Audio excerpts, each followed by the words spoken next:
everybody, Lisa Pezik here, business and wellness coach. And I want to talk to you about the biggest mistake that I made early on in my business.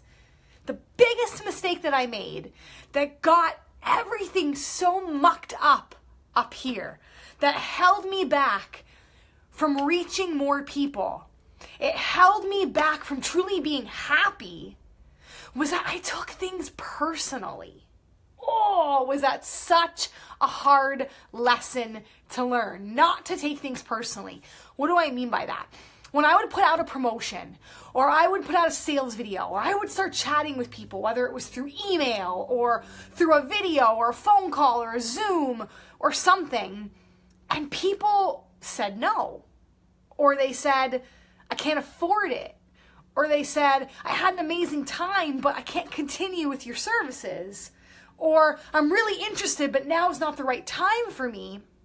I almost felt like it was a reflection of me as a person. And that was one of the worst mistakes that I could ever make early on in my business, was that I was tying my happiness to the outcome of what I was putting out there. It was like, I felt like if people didn't want to do business with me, that there was something wrong with me, there was something flawed with me, or there was something wrong with my ability to be able to deliver what I said I was going to do. It was like I took those hits to my confidence and I internalized it and I took it personal. When really, business has nothing to do with you. If you want to make an impact in people's lives, and you want to serve people, and you want to truly help people, then that needs to be your end goal. It's like, what is the one thing that I know I can be in control of and I can deliver in my business? Whether I'm coaching, whether I'm business coaching, I'm coaching in health, I'm coaching in nutrition, I'm coaching in lifestyle, whatever it is, the only thing that I can control is how I serve. The only thing I can control is how I give to people. I can't control whether they say yes or no, or they agree to it, or they keep going, or they keep investing, or they buy the program, and if they ever actually do it or dig in. If they buy the book, do they read it? If they buy the course, do they click it? If they buy the workout video, does it collect dust on the shelf, or do they actually dig in and do it? Right? I was so tied to the outcome that if it wasn't what I thought it was going to be, I felt less than. Hey, Joe Gilbert, I felt like I wasn't good enough. I felt like it was a direct correlation to me and my character, and you can't do that. That's a sure, hey, Carla Klein Thomas, that's a surefire way to hold yourself back.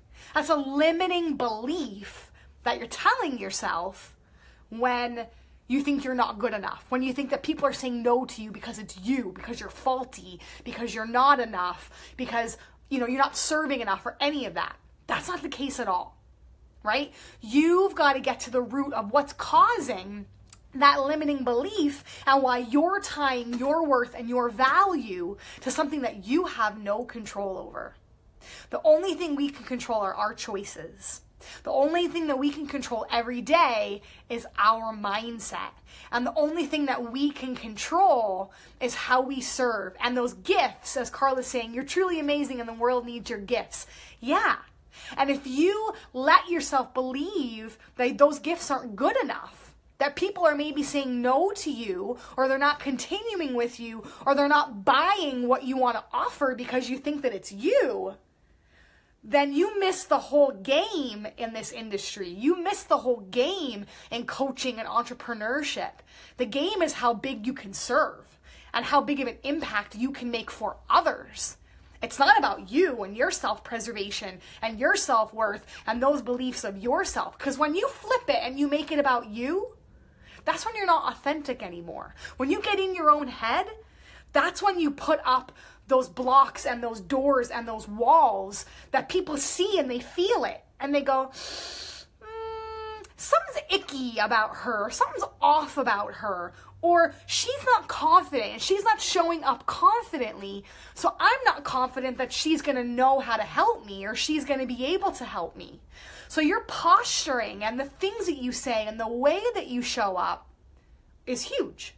And if you've already got this belief in your head that you're going to launch something, and if you don't get people to say yes, that it's a failure and you're not good enough, then you're limiting yourself. And you're limiting those people that need you and your gifts and your message. Yeah, Carla's saying the only thing we can control is our choices, our mindset, and level of service. Yeah, baby, that's it, right? I wake up every day and I'm like, damn, it's a new day. It's a beautiful day. I can share my voice. I can share my perspective. I can show up. I can serve. And somebody out there needs this message. It might not be someone I know. It might be a friend of a friend of a friend of a friend that they pass it on. It might be someone not even connected to me.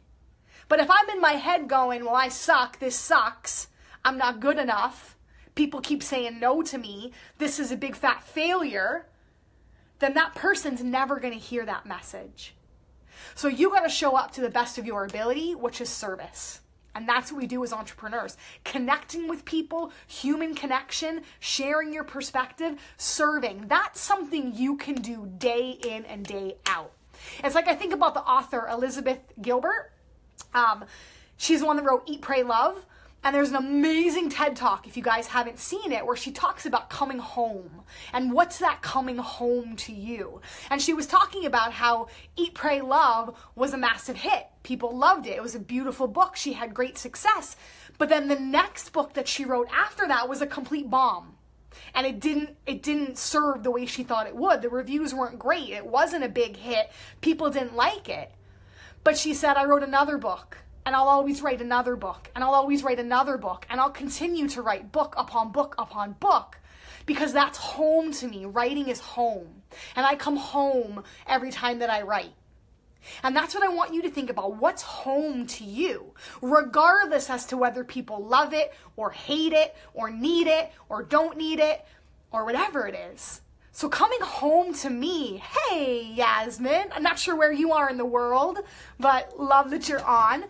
So for her, it was writing. Writing books was coming home to her, regardless as to whether they were a bestseller or not. Coming home to me is coming on every day, no word of a lie, my husband's sweatshirt, because I'm freezing my bum off, right? Coming home to me is sharing my message with you when a thought hits me. And something comes into my brain. And this is what came into my brain at this moment that I wanted to share with you. So I came up here, I clicked on live, and I went, and I go, and that's it, right? So good to see you too, Yasmin. So that's home to me. Coming home to me is making these videos and serving you. Regardless as to whether you want this message or not, you like this message or not, you care that I'm in my husband's sweatshirt, right? I don't really care about that right now. I care about serving you and getting you to think differently and spread that message. Because that's what I'm in control of. Oh, I love that. Love, thank you. Because that's what I'm in control of, and that's what I can do. That's coming home to me. Being a thought leader and sharing my message and sharing my perspective, because I know the right person needs to hear it. So yeah, are there going to be people, if I post this on YouTube, are there going to be people that say she should have cleaned up a little bit better, this message is silly, everybody already knows that? Like, it's going to be out there. People are going to be out there. People are going to judge you. It's human nature. People do it. But you can't let that stop you from spreading your message or your perspective. You can't let something in your brain that you think is a failed attempt because the outcome wasn't what you wanted. You can't start judging yourself that you're not enough or you're not good enough. You are enough. You are enough in the perfect state that you are. You have perspective, you have knowledge, you have stories. And hopefully coming home to you, if you're in this industry, if you're in this business, is sharing it. Is sharing why you love what you do.